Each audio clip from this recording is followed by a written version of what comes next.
ସାଧାରଣତନ୍ତ୍ର ଦିବସ ଭାଷଣ। ସମ୍ମାନନୀୟ ସଭାପତି ମହୋଦୟ, ପୂଜ୍ୟ ଗୁରୁଜନ ବୃନ୍ଦ, ଉପସ୍ଥିତ ମୋର ପ୍ରିୟ ସାନ ଓ ବଡ଼ ଭାଇ ଭଉଣୀମାନେ, ଆଜି ଏହି ପବିତ୍ର ସାଧାରଣତନ୍ତ୍ର ଦିବସ ବିଷୟରେ ମୋତେ କିଛି କହିବାକୁ ଅନୁମତି ମିଳିଥିବାରୁ ମୁଁ ନିଜକୁ ଧନ୍ୟ ମନେ କରୁଛି। ଆଜି ହେଉଛି 26 ଜାନୁଆରୀ 2025 ମସିହା, ଆମ ଦେଶର 76ତମ ସାଧାରଣତନ୍ତ୍ର ଦିବସ।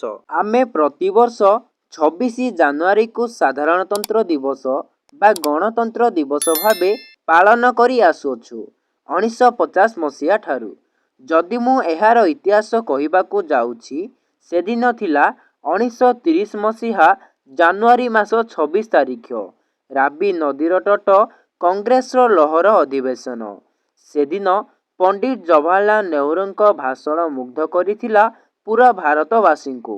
ତାହା ଥିଲା ପୂର୍ଣ୍ଣ ସ୍ୱରାଜର ଡାକରା। ଇତିମଧ୍ୟରେ ଆମ ଦେଶର ଅକ୍ଳାନ୍ତ ପରିଶ୍ରମ କରିଥିବା ସ୍ୱାଧୀନତା ସଂଗ୍ରାମୀମାନଙ୍କ ପ୍ରଶଂସା ଯେତେ କଲେ ବି ଅତ୍ୟୁକ୍ତି ହେବ ନାହିଁ। ସେଥିମଧ୍ୟରୁ ଆମ୍ଭର ଜାତିର ପିତା ମୋହନ ଦାସ କରମଚାନ୍ଦ ଗାନ୍ଧୀ, ସୁଭାଷ ଚନ୍ଦ୍ର ବୋଷ, ଭଗତ ସିଂ, ଲାଲ ଲାଜପତ ରାୟ, ରାଣୀ ଲକ୍ଷ୍ମୀବାଇ, ସର୍ଦ୍ଦାର ବଲ୍ଲଭଭାଇ ପଟେଲ, ଲାଲ ବାହାଦୁର ଶାସ୍ତ୍ରୀ ଏମିତି ବହୁତ ବୀରମାନଙ୍କର ଅବଦାନ ରହିଛି ଭାରତକୁ ସ୍ୱାଧୀନ କରିବାରେ। ଏହି ବୀରମାନଙ୍କର ଦୃଢ଼ ମନୋବଳ ଏବଂ ଅକ୍ଳାନ୍ତ ପରିଶ୍ରମ ଯୋଗୁଁ ଆମ ଭାରତ 1947 ମସିହା ଅଗଷ୍ଟ ମାସ 14 ତାରିଖ ମଧ୍ୟରାତ୍ରିରେ ସ୍ୱାଧୀନତା ଲାଭ କଲା। ଆମ୍ଭେ 1947 ମସିହା ଅଗଷ୍ଟ ମାସ 15 ତାରିଖକୁ ଆମର ପ୍ରଥମ ସ୍ୱାଧୀନତା ଦିବସ ଭାବେ ପାଳନ କଲୁ। 1947 ମସିହା ଅଗଷ୍ଟ 15 ତାରିଖରେ ଆମ ଦେଶ ଭାରତ ସ୍ୱାଧୀନ ହୋଇଗଲା।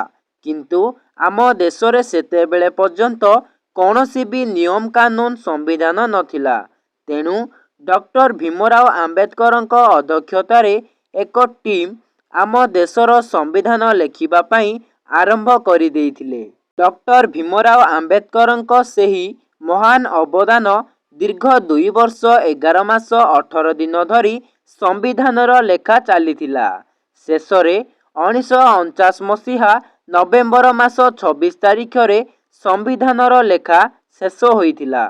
କିନ୍ତୁ ଆମର ସମ୍ବିଧାନ 1950 ମସିହା ଜାନୁଆରୀ ମାସ 26 ତାରିଖରେ ସ୍ୱୀକୃତି ଲାଭ ପାଇଥିଲା। ସେହି ଦିନଠୁ ଆମ୍ଭେ ଜାନୁଆରୀ ମାସ 26 ତାରିଖକୁ ସାଧାରଣତନ୍ତ୍ର ଦିବସ ବା ଗଣତନ୍ତ୍ର ଦିବସ ଭାବରେ ପାଳନ କରୁଛୁ।